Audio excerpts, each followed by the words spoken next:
Well, is it going to be a big game? No doubt at all. I think Fremantle fancy themselves, and I think they come over here with real intent. They've lost their last 6 against St Kilda by an average margin of 34 points at this ground, and I think... And their record in this state is horrible, Garry. What are you laughing at, Forsler? What are you laughing at, Why Foss? would they fancy themselves? I have it on very good authority. I've got people over in Perth that said they've set themselves for this game very early in the piece. And Ross Lyon's done an enormous amount of work in terms of unravelling St Kilda, and they fancy themselves tonight. That's all I'm telling you. Whether it unfolds that way remains to be seen. Personally, I think St Kilda got enough. But I think Fremantle, at some stage, are going to look like the winner. You sound like a battery toy. You told me to leave. You just keep speaking.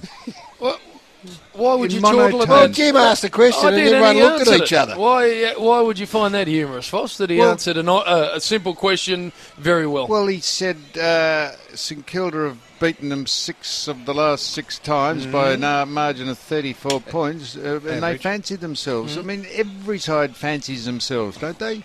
Well, Foss, They're just. what we do here, and Words. it's for the Herald Sun Supercoach. This is what's called This is what's called a preview, Foss. We're having this And in if we're not 5 going to minutes talk off. about the game we're about to watch, then there's no point previewing. This is a preview.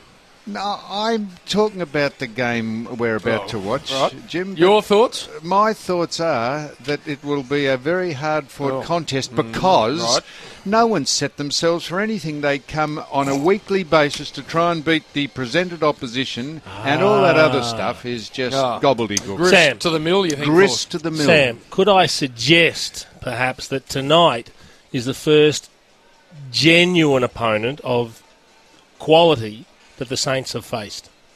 You could. Right. That, I think, brings interest because we don't know where the Saints are at. I wasn't saying a lot it's of not going to people, be interesting. No. A lot of people have got them on the slide. We don't know whether they can stay in finals calculations. They lost to Port Adelaide in round 1, smashed Gold Coast that most people are going to smash, and then they had a win over the Bulldogs, and we don't think the Bulldogs are travelling that well. So it's very interesting to see them now come up against a team that a lot of people have as certainly a top 8 contender, if not a little bit higher. So I'm looking forward to it from that perspective. And Foss, Fremantle have an horrific record in Melbourne. I think That's they've what lost. he said. No, in Melbourne, full stop. Not just at this venue. Whenever they lobby, they are horrendous. Yeah. So you got to think that a brand new coach at the joint is going to turn around to his charges at some stage and say, "Boys, unless we can rectify our record here, we are going nowhere." There's great. This is Ross Lyon. Jim, I'm saying it is going to be very, very interesting, this game. Why are you and chortling at Garry when he was delivering his crisp stuff? Well, I wasn't chortling at him, but he said they've lost the last 6 times to St Kilda by an average margin of 34 points, and they've set themselves to win tonight. I know, I agree with him. Well, but how would they set yourself to win Because tonight any more than any other day? Is they've identified the fact that they've got an inability to be competitive away from their home ground. They've employed a coach who was born and raised playing tough, contested, defensive-minded football, and tonight they will get the opportunity to put that into place. Ironically, as it seems, as it turns out, against his former side, of which he has intimate knowledge. Therefore, they fancy themselves tonight. Did you get a bit of rub off the bike seat, Foss, on the way here? I beg your pardon? Well, I know you rode here. I heard the boys talk about it earlier. No, I did not. Well, is there some reason why you're just taking this truculent outlook to not. the hour of radio? I've got a question. Not being truculent at I all. think you were. No, I wasn't being truculent. It'll be a very, very be keen. I'll be interested to see who wins, but heavens above, don't tell me sides set themselves Is this to the same beat bike anyone on a that you given can day. take apart? Pardon? Is this the same bike you can take apart that you had on the boat, where you take the couple of wheels off and then take the seat off and you can carry it around in pieces? You can do that, Jim, but this is a... What is it, a Transformer or It's something? a giant bike. Giant. Very good brand. Very good brand, Giant. I know, Chief. That's why I'm riding it. It's a giant bike, and I've ridden over, and I don't think the bike deserves any more discussion. When you play golf, as you did today with Jim, let's get back onto a subject that you're well versed in. I'm versed. I am well versed with football. What I'm saying You ever to set you is yourself for a big day on the golf course, Foss? never. Because I can never be sure if I'm going to play properly or not. Every game of football you played, Chief, you set yourself to play personally well. You wanted to beat the person you played on and let the rest of the people worry about what happens. That's just... That's a given. That's not right.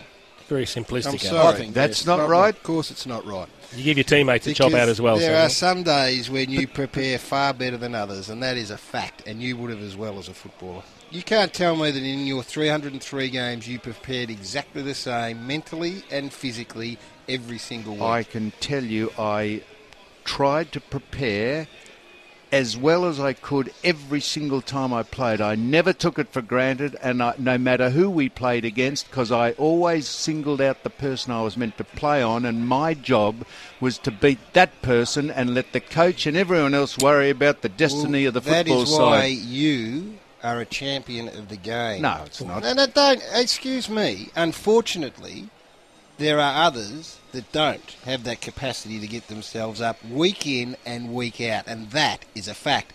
And that is why some teams can continually do it, because they've got more of those types than others. Rossi, as we let you go, you got your last pick. You need a small forward, Ballantyne or Milne. Well, Milne's the best key forward in the competition, so I'll have to go Ballantyne. Hey, Ross, good luck. That's how he views himself. Good luck tonight. Thanks, mate. Ta-ra. Ross Lyon down there, the coach of the Fremantle Dockers. Big night for him, yes. Do we think he's taken a leaf out of Grant Thomas's book?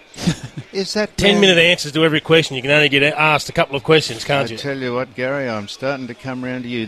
Or you, Chief, that man is up and about tonight. If he's not that's about as diverse and lateral and as obscure of questions, and how verbose are all those answers? They've said themselves, Sam. Have they ever, Foss, Chief? this is the Momentum Energy footy preview. That's the sort of stuff that people really flick onto Triple M to hear. Well, You've spent too much time on MTR when no one listens. Over here, everyone listens, and that's what they get, Foss. And Luke Hodge, not playing again, we understand, Chief. Not playing this week again. And Garry, to his credit, the Wolves said before that game, round one, that it'd be a month, and it has been. You said it'd be 1 week, Jason. I don't recall him saying that. He did. And I don't He recall definitely saying said 1 it. week. That's what he I said. do. And I said a don't week. recall liking any of you both. Well, why you're on it, why isn't Grant Birchall playing? If you saw last week's game, he copped a knee to the side of his knee, just below the kneecap, right on the side, which crushes the tibia and the fibula together, and had a little bit of bleeding in the middle of that. So, all things being equal, it's not a muscle or tendon issue, but all things being equal, we'll play next week. I don't recall Garry saying that. I don't recall me saying that, and I don't recall liking any of you blokes. That's the That was truth his we know sentence. and expect. More of that, Chief. Because the happy bloke no one likes. You know what I found I'm very fascinating there, boys, was when required, the detail that Chief understands about players, injuries, tibia, mechanisms, weeks out. When he's feeling as though he can enamour us with a bit of information, it's fine. When he doesn't want to, I'm the footy director, not across that wide, I understand. So it's a selective Chief that we get, isn't it? You know what he tried on in the ad what break? sort of mood you're in? Do you know what he tried on in the ad break? Asking about Max Bailey, claimed he didn't know about it. He's a football director. I'm pretty sure that Duke and Damo are in the like even less category at the moment. Let's get down to how we... Didn't know about it. What I'm looking forward to, and I tell you what the hundreds of thousands that listen to Triple M here in Melbourne and around the world, and the 30-odd here that all got their earphones in are going to look forward to most tonight, is arguably Triple M's all-time favourite. The number 44 for St Kilda, the Tip Rat, has 497 goals to his name. He's going for goal number 500, and I want to be able to say I was there when Jim called the Rat Tip kick 500. And Garry, of course, you've had all summer where the heat's on at the tip, so the carcass is really soured up, and there's a whole lot of maggots and stuff in there, and it's just been left to sit out in the sun and bloated. And he's got a rival rat at the other end trying to move into his rat zone. And therefore he'll just say, Mark out his with territory. you, no doubt about it, Garry. He wants to mark the rat zone tonight. For me, if I was Duke's Network setting this game up, I wouldn't be looking at Ross Lyon, and I'd be going rat on rat. For anyone seeing who can eat the most.